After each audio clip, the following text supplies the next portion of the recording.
साथियों, बिहार पुलिस सिपाही की परीक्षा के लिए 2010 से लेकर 2022 तक में बिहार पुलिस के एग्जाम में जितने भी प्रश्न पूछे गए हैं, साथियों हम लोग उन सभी प्रश्नों को वन लाइनर के माध्यम से कवर करने वाले हैं, जिससे आप लोग कम से कम समय में भी सभी प्रीवियस ईयर क्वेश्चंस का अच्छे से रिवीजन कर सकते हैं। तो साथियों, हम आपको जितने भी वन लाइनर क्वेश्चन बैंक का सेट देने वाले हैं, आपको एग्ज़ाम से पहले सभी सेट का अच्छे से रिवीजन कर लेना है, क्योंकि साथियों आपके एग्ज़ाम में प्रीवियस ईयर पेपर से लगभग 40 से 50% क्वेश्चन पूछे जाएंगे।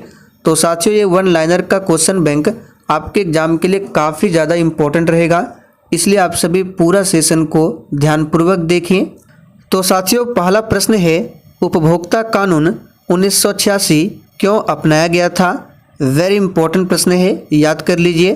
तो देखिए साथियों, उपभोक्ता कानून 1986 उपभोक्ताओं को बेईमानी से बचाने के लिए, उपभोक्ताओं को सुरक्षा अधिकार प्राप्त कराने के लिए, ग्राहकों की शिकायत का सरल, द्रुत और कम खर्च में निपटारा के लिए उपभोक्ता कानून 1986 को अपनाया गया था।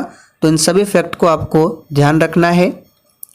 आइए दूसरा प्रश्न है, हीराकुंड नदी परियोजना किस नदी पर स्थित है? तो बहुत ही सिंपल क्वेश्चन है साथियों, ये महानदी पर स्थित है। और राज्य पूछे किस राज्य में हीराकुंड नदी परियोजना? तो उड़ीसा राज्य में। चलिए आगे देखिए, कौन बायोमास ऊर्जा का उदाहरण नहीं है? तो ये प्रश्न एग्जाम में जैसे पूछा गया था, तो ऑप्शन के हिसाब से पूछा गया था, तो इसका आंसर था परमाणु ऊर्जा। ये बायोमास ऊर्जा का उदाहरण नहीं है। कर्क रेखा किस राज्य से नहीं गुजरती है? तो देखिए साथियों, 23.5 डिग्री जो उत्तरी अक्षांश रेखा है, उसी को कर्क रेखा कहा जाता है, और यह भारत के 8 राज्यों से होकर गुजरती है, जिसमें से उड़ीसा नहीं आता है। आगे देखिए, KWH यानी कि किलोवाट आवर, ये किसकी इकाई है? तो इस प्रश्न को अभी याद कर लीजिए, एग्जाम के लिए काफ़ी ज़्यादा इम्पोर्टेंट है। तो ये ऊर्जा की इकाई है। आगे देखिए, भारत में प्रथम रेल टर्मिनस कौन है? तो साथियों, छत्रपति शिवाजी टर्मिनस, ये भारत में प्रथम रेल टर्मिनस है। आगे देखिए, लार्वा का कुछ परिवर्तनों के जरिए वयस्क में बदलने की प्रक्रिया क्या कहलाती है? तो साथियों, इस प्रक्रिया को कायांतरण कहा जाता है। आगे देखिए, अंतर्राष्ट्रीय व्यापार के संदर्भ में डंपिंग का क्या अर्थ है? तो ये प्रश्न भी एग्जाम के लिए काफ़ी ज़्यादा इम्पोर्टेंट है साथियों। उत्पादन की वास्तविक लागत से कम या उसके घरेलू बाजार के मूल्य के नीचे की कीमतों पर निर्यात करना, ये डंपिंग का अर्थ है अंतर्राष्ट्रीय व्यापार के संदर्भ में। बौद्ध धर्म के संस्थापक कौन थे? तो बहुत ही सिंपल है, गौतम बुद्ध बौद्ध धर्म के संस्थापक थे। गौतम बुद्ध के बचपन का नाम पूछा जाएगा, तो याद रखिए क्या था? सिद्धार्थ। और इनको ज्ञान की प्राप्ति कहाँ पर हुई थी? तो बोध गया में। गौतम बुद्ध का जन्म लुम्बिनी में हुआ था और मृत्यु कहाँ पर? कुशीनारा में। और गौतम बुद्ध ने अपना प्रथम उपदेश कहाँ पर दिया था? सारनाथ में। सबसे अधिक उपदेश कहाँ पर दिया था? तो श्रावस्ती में। इन सभी फैक्ट को ध्यान रखें। भ्रष्टाचार को नियंत्रित करने के लिए भारत सरकार का कौन सा संगठन है? तो साथियों, केंद्रीय सतर्कता आयोग, ये भ्रष्टाचार को नियंत्रित करने के लिए भारत सरकार का एक संगठन है। परमाणु ऊर्जा प्राप्त करने के लिए किसका प्रयोग किया जाता है? तो साथियों, यूरेनियम का प्रयोग किया जाता है परमाणु ऊर्जा प्राप्त करने के लिए। वनों के वितरण को दिखाने वाला मानचित्र कौन सा है? तो ये भौतिक है। ऊर्जा का एसआई मात्रक क्या है? तो याद कर लीजिए, जूल ऊर्जा का एसआई मात्रक है। शक्ति का पूछा जाता है तो वाट होता है, बल का पूछे न्यूटन होता है, दाब का पास्कल होता है, कार्य का भी जूल होता है। सभी को ध्यान रखें।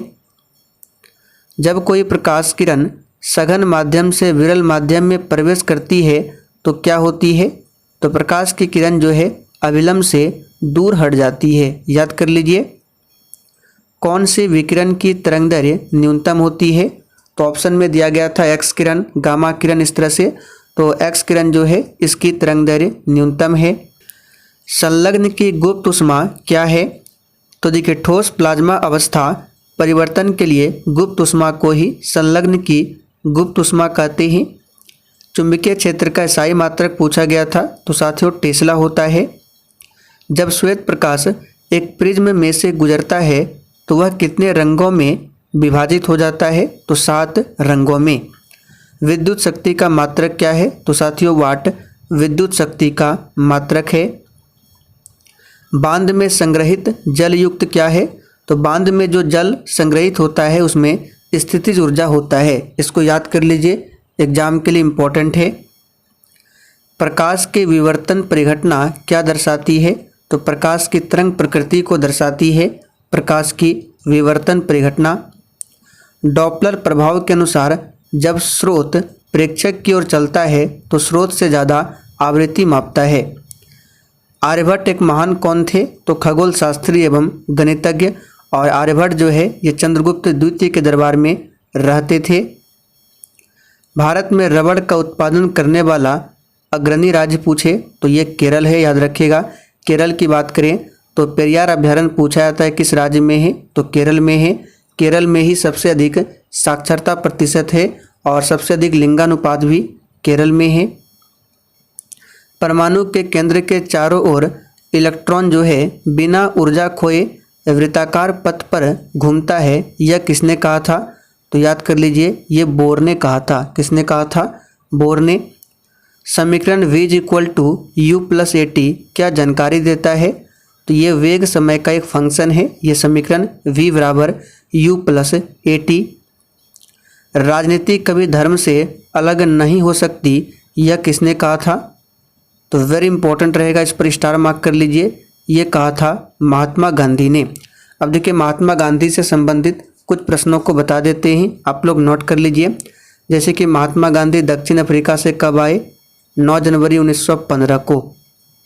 महात्मा गांधी ने कांग्रेस के किस अधिवेशन की अध्यक्षता की, तो 1924 में बेलगांव अधिवेशन की अध्यक्षता की थी। महात्मा गांधी ने किस गोलमेज सम्मेलन में भाग लिया था, तो दूसरा गोलमेज सम्मेलन जो कि 1931 में हुआ था, ध्यान रखें। महात्मा गांधी का पहला सत्याग्रह कहाँ था, दक्षिण अफ्रीका में, लेकिन भारत में पूछे पहला सत्याग्रह चंपारण सत्याग्रह था जो कि 1917 में हुआ था। तो इन सभी फैक्ट को ध्यान रखें। लोकतंत्र का सबसे बुनियादी परिणाम क्या है, तो साथियों नागरिकों के प्रति जवाबदेही, ये लोकतंत्र का सबसे बुनियादी परिणाम है।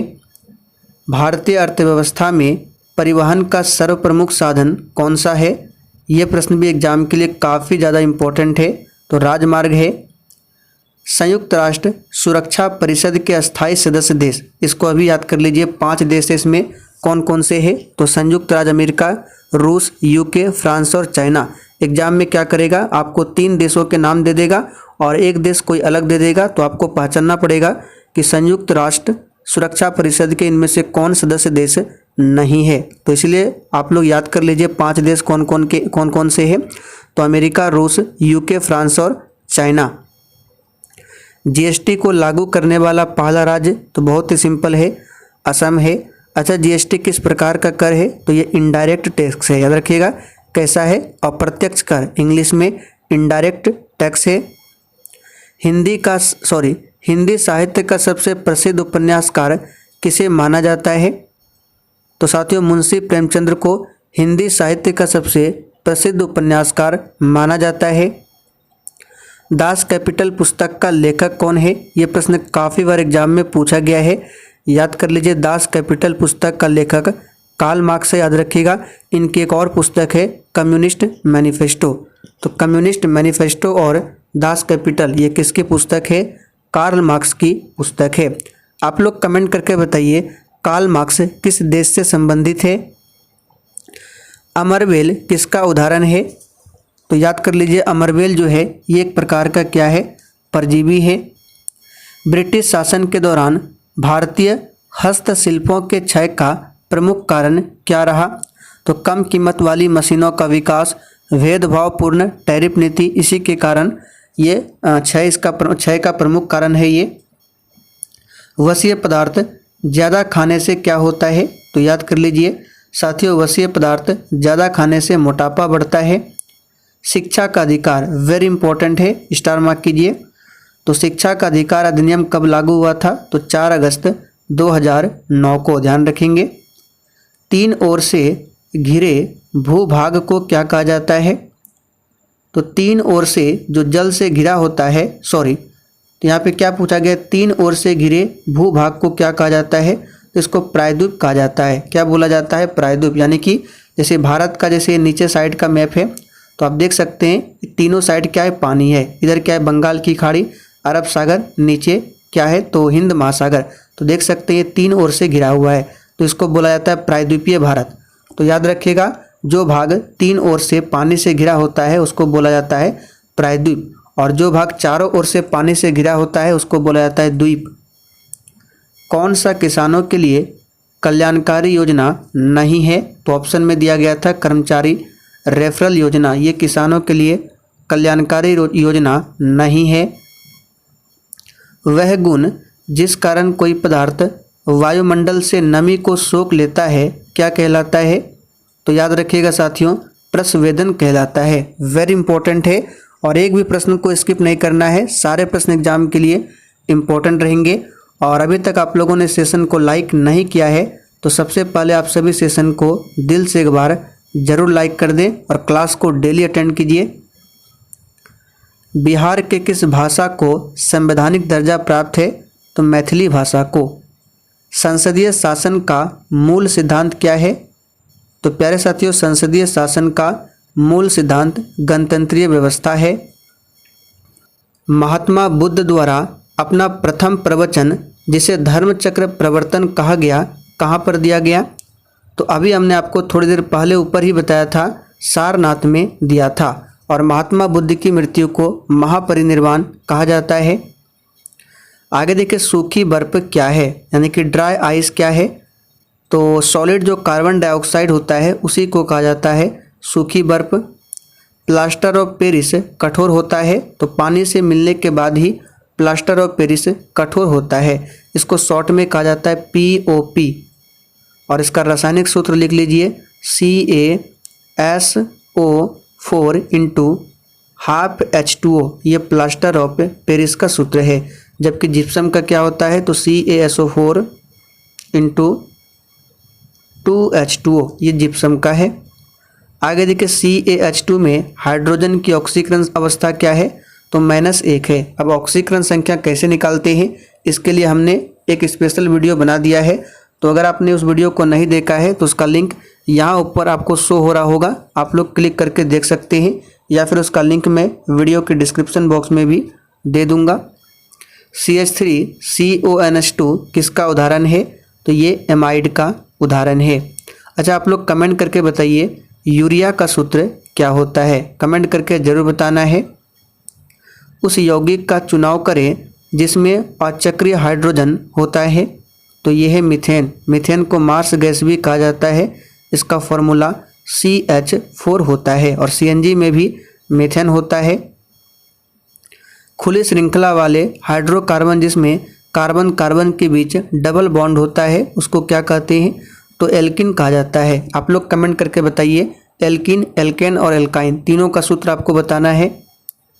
हाइड्रोजन परऑक्साइड क्या है? और देखिए, जितने भी प्रश्न आपसे पूछते हैं आप लोग प्रयास करें कमेंट बॉक्स में आंसर जरूर देने का। तो हाइड्रोजन परऑक्साइड एक ऑक्सीकारक है। दृश्य प्रकाश की आवृत्ति की परास क्या होती है? तो ये 400 नैनोमीटर से लेकर 700 नैनोमीटर तक होता है। एथिलीन से एथिल क्लोराइड का निर्माण किसका उदाहरण है? यह प्रतिस्थापन का उदाहरण है। यदि स्प्रिंग में धारा प्रवाहित की जाती है तो स्प्रिंग क्या होता है? तो याद रखिएगा, संकुचित हो जाता है। किस धातु की ऑक्साइड बनाने की नेचर सबसे ज़्यादा है? तो याद रखिएगा कैल्शियम। यहाँ पर कैल्शियम आपका आंसर सही जवाब है। गति के तीसरे नियम के अनुसार बल एवं प्रतिबल क्या होता है? तो विपरीत दिशाओं में अलग अलग वस्तुओं पर कार्य करता है। और न्यूटन के तीसरे गति के नियम के अनुसार ही रॉकेट कार्य करता है। अटल पेंशन योजना जिसकी भलाई के लिए केंद्र सरकार के द्वारा प्रारंभ की गई, तो असंगठित क्षेत्रों के कामगारों के लिए, यानी पूछा गया है अटल पेंशन योजना जो शुरुआत किया गया था किसकी भलाई के लिए? तो असंगठित क्षेत्रों के कामगारों के लिए। कैलिफोर्निया उत्तरी अमेरिका के किस तट की ओर स्थित है? तो याद रखिएगा पश्चिमी तट की ओर स्थित है। जोगिंदर सिंह युद्ध स्मारक का उद्घाटन भारत के किस राज्य में अक्टूबर 2020 के दरमियान किया गया? तो ये उस समय का करंट अफेयर्स है, इसका आंसर हो जाएगा अरुणाचल प्रदेश। वर्ष 2020 में, ये भी आपके लिए इम्पोर्टेंट नहीं है। तो क्या पूछा गया? वर्ष 2020 में रॉजर पेंसोरे ने किस क्षेत्र में उनके योगदान के लिए नोबेल पुरस्कार जीता? तो भौतिक विज्ञान।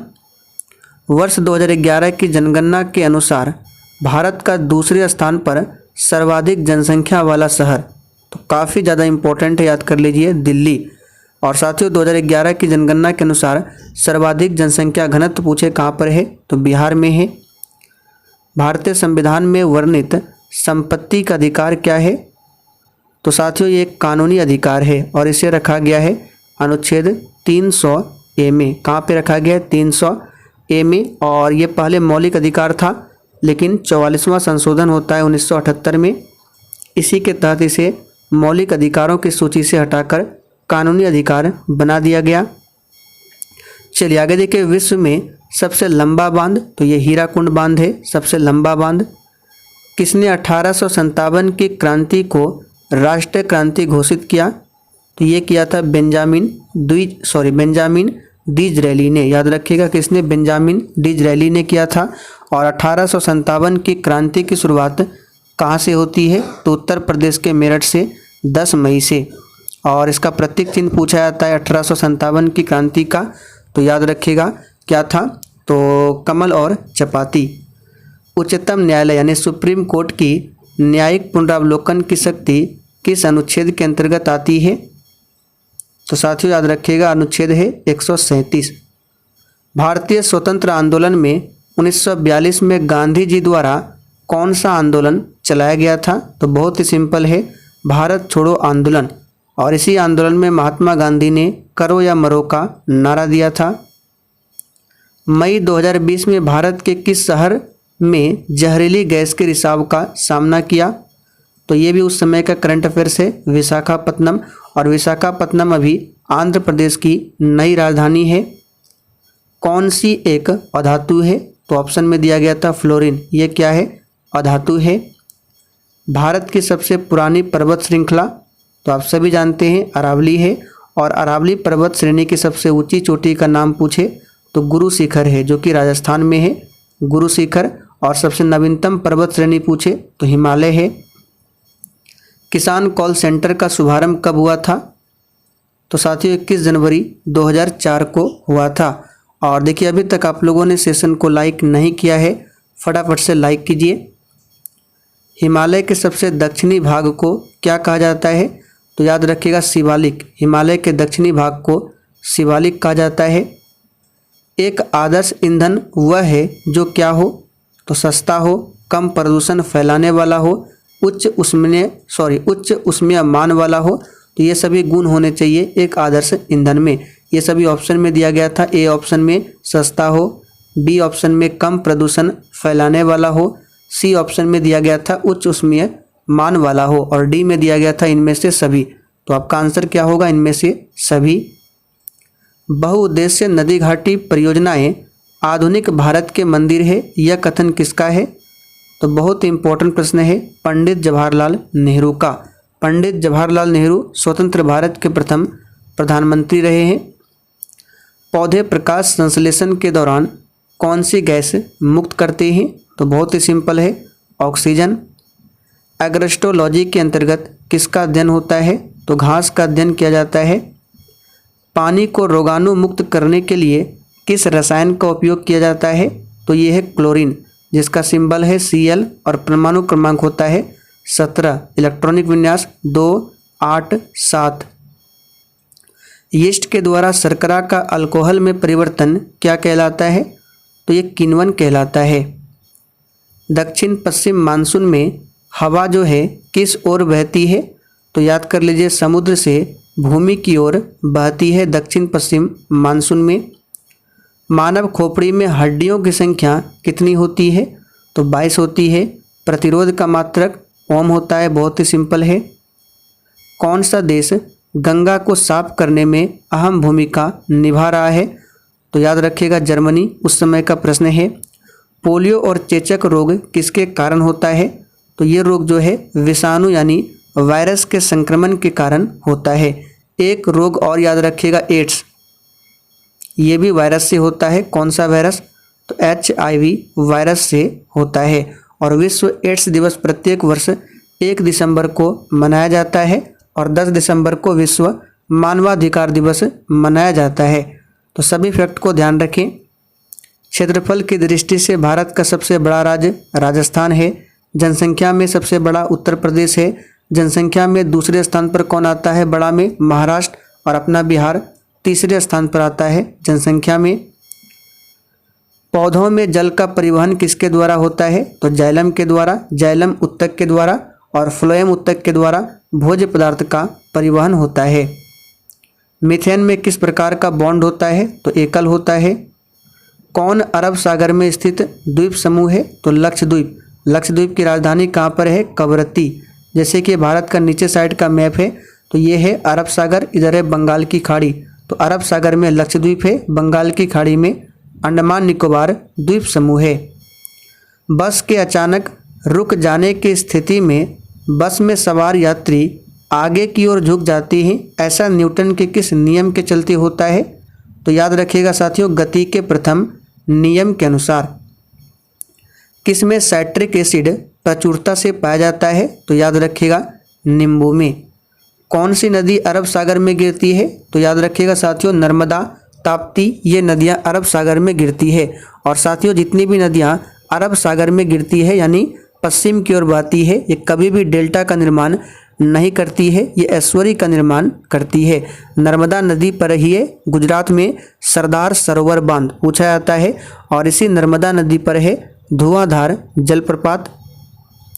यदि लोलक की लंबाई दूनी कर दी जाए तो उसके आवर्तकाल पर क्या प्रभाव पड़ेगा? तो यह √2 गुना हो जाएगा। चिकित्सा के रूप में एक्सरे का प्रयोग किस प्रकार की बीमारी के लिए किया जाता है? तो यह है विकृतिजन्य बीमारी के लिए चिकित्सा के रूप में एक्सरे का प्रयोग होता है। जिसके नीचे पदार्थ ठंडा नहीं हो सकता वह न्यूनतम संभावित तापमान क्या है? तो यह है 273, याद रखिएगा यहाँ पे माइनस होना चाहिए, -273.15 डिग्री सेल्सियस। इससे नीचे अब तापमान नहीं जा सकता है, ये आपका क्या है? न्यूनतम है। एक आदमी जो भट्टी के सामने खड़ा है किसके द्वारा अधिक से अधिक ऊष्मा प्राप्त करेगा? तो विकिरण के माध्यम से करेगा। कुकिंग गैस में 90% से अधिक क्या होता है? तो ब्यूटेन होता है, याद कर लीजिए। किस अम्ल से दूध में खट्टापन पैदा होता है? तो यह है लैक्टिक अम्ल। और दूध की शुद्धता को किस में मापते हैं? तो लैक्टोमीटर से। 18 कैरेट सोना में शुद्ध स्वर्ण की प्रतिशत कितनी मात्रा होती है? तो 75%। 24 कैरेट का शुद्ध होता है लेकिन 18 कैरेट में होता है 75%। किसे भारी जल कहा जाता है? तो ड्यूटेरियम ऑक्साइड यानी D2O, इसका परमाणु भार पूछा जाता है जो कि 20 होता है, इसे भी ध्यान रखें। लाफिंग गैस क्या है? तो बहुत ही सिंपल है, नाइट्रस ऑक्साइड N2O, इसको लाफिंग गैस कहा जाता है।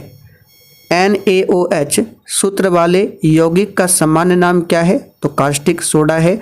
और रासायनिक नाम पूछे तो सोडियम हाइड्रोक्साइड। जिसमें वस्तु की अपेक्षा प्रतिबिंब बड़ा दिखाई देता है वह दर्पण कौन सा है? तो याद रखिएगा समतल दर्पण। ताप के मापने की इकाई क्या है? तो सेल्सियस है, याद रखिएगा। ताप का और भी मात्रक होता है इकाई, सेल्सियस, केल्विन, फ़ारेनहाइट, ये सभी है। चलिए अब आप लोग कमेंट करके बताइए उच्च ताप को मापने के लिए किस यंत्र का प्रयोग किया जाता है? इसका आंसर आप सभी को नीचे कमेंट करके बताना है। तो साथियों आज के लिए इतना ही। सेशन पसंद आया हो तो आप लोग कमेंट करके बताइए सेशन कैसा लगा और ये सेशन आगे चलना चाहिए या फिर नहीं। और लाइक करना ना भूलें, सेशन को शेयर भी कर दें।